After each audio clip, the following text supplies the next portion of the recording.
I want to talk about this challenge I see right now of being exhausted mentally, some people physically. Right now during this crisis, this pandemic, the word resiliency is being used. And I love resiliency.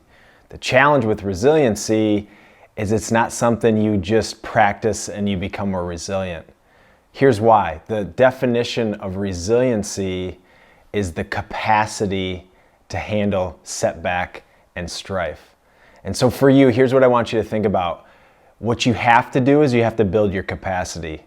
And to do that, you have to look inward. You have to think about what you can control. And what you control is how you're resting, how you're eating, and how you're moving. When you do that, that allows you to have focus, that allows you to have energy, and that's your way to expand your container to have more capacity. And the outcome will be that you'll be able to be more resilient when you need to. Has there ever been a more important time to talk about immune system? Because that's our natural armor to protecting ourselves as much as we can, and food is magical at healing the body. If you have a healthy gut, you're going to start having a healthy immune system, and we're going to start talking about how to have a positive mind. So most of us don't understand stress is not psychological. Dr. Elko is talking about mindset, and mindset is critical. But what stress is physical. The immune system, when you're stressed out, your cortisol levels increase, your immune system is going to start shutting down.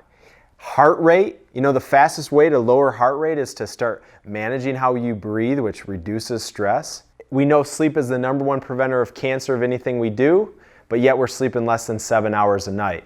Here's some ways to improve sleep. #1, we have to value it. Are you valuing your sleep? That means, are you going to bed at 10 o'clock if you got to wake up at 6?